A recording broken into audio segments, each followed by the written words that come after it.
నోర్వేకి స్వాగతం. నిన్న will force గురించి చెప్పుకున్నాం. జస్ట్ లైక్ ప్లానెట్ ఎనాలజీతో తీసుకుంటే ప్లానెట్కి ఎలాగైతే speed of revolution and mass ఉంటాయో అలాగే ప్రతి సెంటర్కి కూడా ఇంటెన్సిటీ ఉంటుంది అండ్ విల్ ఫోర్స్ ఉంటుంది. అయితే ఐ సెంటర్కి విల్ ఫోర్స్ ±400, ఈ సెంటర్కి ఎస్ సెంటర్కి వచ్చి ±150, వెరాజ్ ఎం సెంటర్కి ±100, ఇన్ సెంటర్కి ±200.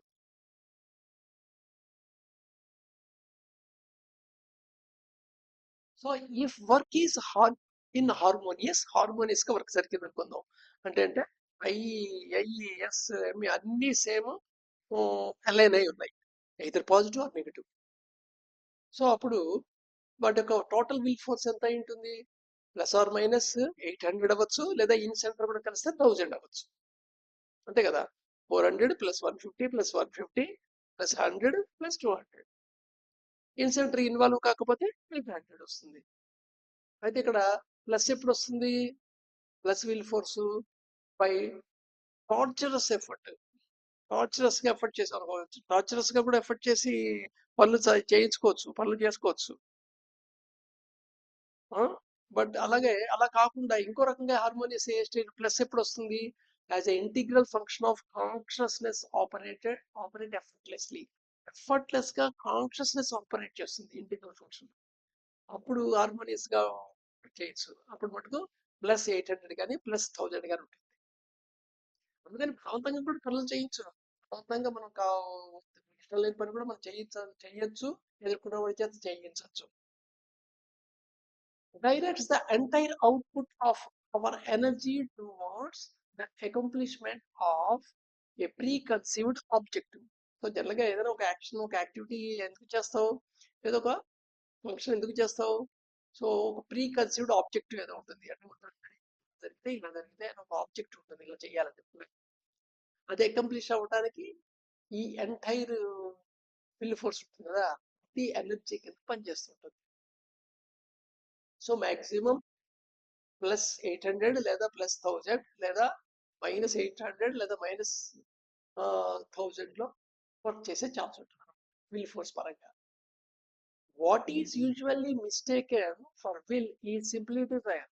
చాలా మంది డిజైర్ ఉంది, ఆ డిజైర్ ఒక ప్రాంతంతో పనిచేశాడు, డిజైర్ ఒక ప్రాంతంతో ఈ మంచి పని చేశాడు, కానీ డిజైర్ ఒక ప్రాంతంతో ఈ చెడు పని చేశాడు అని చెప్పి ఈ విల్ ఫోర్స్ ఏదైతే ఉందో లోపల ఆపరేట్ అవుతుందో ఎనర్జీ, దాన్ని డిజైర్ కింద పొరపడుతూ ఉంటారు. And Dzire is the product of conflict of the person. So Dzire ఏంటిది? కన్ఫ్లిక్ట్. ఈ సెంటర్స్ యొక్క కన్ఫ్లిక్ట్ ద్వారా వచ్చిన ప్రొడక్ట్ ఇది.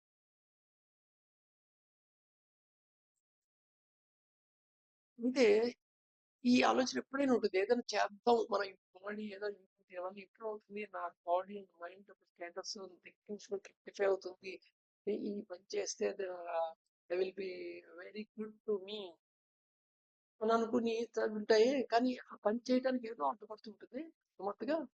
Why does mind betray person who wants to improve? నువ్వే ఇంప్రూవ్ అవ్వాలనుకుంటున్నావు, కానీ నీ మైండే నిన్ను మోసం చేస్తుంటుంది. ఎందుకని? Why do such setbacks when the desire is so noble? నిజంగా నువ్వు అనుకున్న డిజైర్ ఉందే, కోరుకుందే, ఇది చాలా అమూల్యమైనది అయి ఉండొచ్చు, ఎక్కువైంది అయి ఉండొచ్చు, కానీ సెట్ బ్యాక్ మటుకు కంటిన్యూ అవుతుంటుంది, అని మైండ్ మటుకు ట్రై చేస్తూనే ఉంటుంది. It's because there are many wrong ways of telling your mind to do a thing.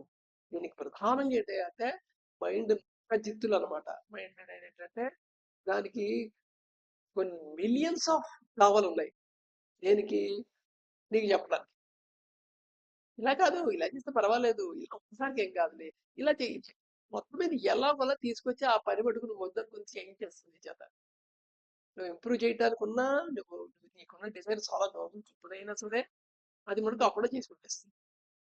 ఇక్కడ there are many wrong ways, చాలా రాంగ్ వేస్ ఉన్నాయి, కానీ రైట్ వే ఒకటే ఉంది.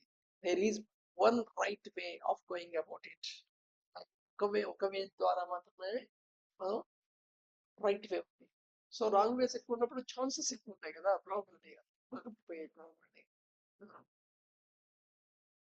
What most people do is, but if they chance to read or hear something which makes them feel they should go in for a changed life, they decided to do it at once.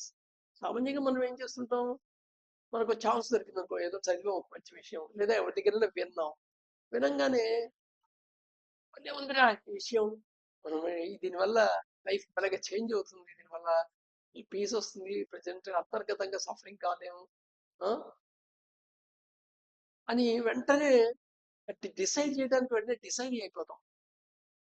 I centre must consult and convince ఈ and yes, ఇది ఇప్పుడు missing.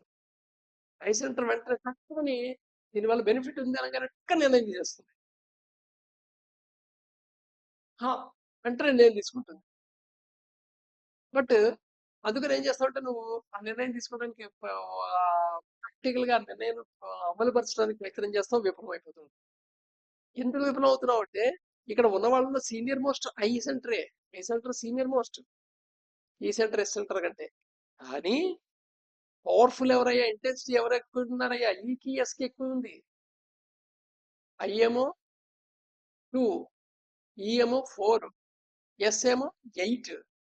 So there four ఈ and yes కలిసాయంటే అసలు I సంగతి ఏంటి, will force 400 వీటన్నిటికంటే ఎక్కువ ఉంది విల్ ఫోర్స్, అయినా అది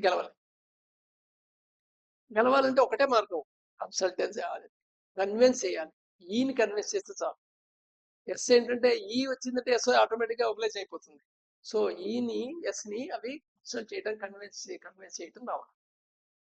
and ask for cooperation. Cooperation కూడా గ్రూప్ వల్ల యాక్టివిటీలు కూడా అంతే కదా.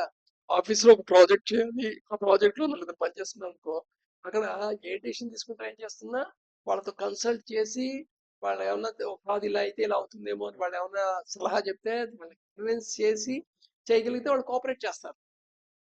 అంతేగాని నేను సీనియర్ మోస్ట్ని నేను టకటకటకటగా ఎవరిని కన్సల్ట్ చేయను, ఎవరిని కన్విన్స్ చేయను ఈ విషయంలో, ఒక్క దుటికి వెళ్ళిపోతాను అంటే కోఆపరేషన్ చేయరు. Same thing is going on management click జరుగుతుంది అక్కడ కూడా. Otherwise they decide to oppose. దానివల్ల ఏమవుతాయి, దాన్ని కోఆపరేట్ చేయకుండా సైలెంట్ కూర్చోవు, పోనీ ఇండిఫరెంట్ గా ఉండవు, పార్టిసిపేట్ చేయకుండా అవి అపోజ్ చేస్తాయి కమాండ్ ని. Either E or S take the lead.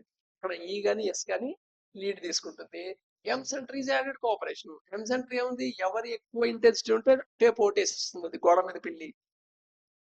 Only equal force ఉన్నప్పుడు మటుకు ఐవైపు మాట్లాడుతుంది కానీ, బట్ ఏమాత్రం జస్ట్ 1 యూనిట్ ఎక్కువ ఉంటే చాలు ఈ కానీ ఎస్ కానీ అటువైపు వెళ్ళిపోతుంది. సో కమాండ్ ఆటోమేటిక్గా రివర్స్ అయిపోతుంది. అందుకని మనం చాలా రెజల్యూషన్ పాస్ ఆన్ చేసుకుంటూ ఉంటాం, కానీ ఇంప్లిమెంటేషన్ జరగదు. ఒక్కసారి ఇవాళ రాత్రి డైరీలో జస్ట్ ఒకే జ్ఞాపకం ఉన్నంత వరకు కనీసం ఒక 10 రాయండి, మీరు నిర్ణయాలు తీసుకొని పాటించకుండా మానేసినవి లేదా ప్రయత్నించి వదిలేసినవి. A person become weaker when resolution broken.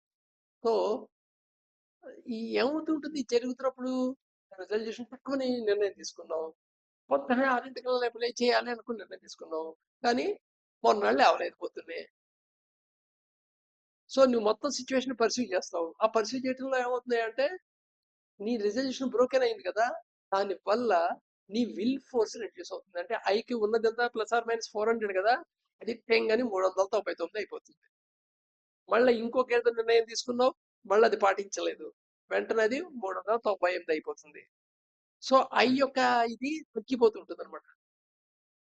So చివరికి దాని వాల్యూ 300 కంటే తగ్గింది అనుకో, స్టేట్ లో నీ ఎలా ఉంటుందంటే finally not try to improve, అసలు ఇంకా నువ్వు అటెంప్ట్ కూడా చెయ్యవు. ఈ స్టేట్ ఆఫ్ అఫైర్ నడిచే ఉంటుంది లైఫ్ లో జనరల్ గా, మనం ఏదో మోడిఫై చేద్దాం అనుకుంటున్నాం. So what most people do is that if they chance to read or hear something, ఏదైనా ఒక మంచి విషయం విన్నప్పుడు which makes to feel they should go in for change your life, ఉంటుంది ఇలా చేసేద్దాం అనుకుంటాం, ఓల్డ్ నిర్ణయాలు తీసేసుకుంటాం, కానీ అక్కడ కన్సల్ట్ చేయలేదు, కన్విన్స్ చేయలేదు. కన్విన్స్ చేయాలి, కన్సల్ట్ చేయాలి. You have to develop certain emotion towards it. అప్పుడు మాత్రమే జరుగుతుంది. అదే కారణం. సపోజ్ పొద్దున్నే లేచి 4కి లేచి చదువుకోవాలంటే చదువుబుద్ధి కాదు. అదే సపోజ్ ఏదో ఒక ఎంజాయ్మెంట్ పార్టీకి వెళ్తున్నాము, 6కి బస్సు, 4కి లేవాలనగానే నీకు 3:30కి లేచేస్తావు. ఇలాంటి జరిగి ఉంటాయి కదా. సో ఎమోషన్ యాడ్ అయితేనే అక్కడ పని జరిగిపోతుంది. జరగదు. So emotion important. Emotion otherwise ఇక్కడ టూ ఫోల్డ్ డేంజర్. ఎందుకంటే విల్ ఫోర్స్ తగ్గిపోవడం అనేది చాలా డేంజర్.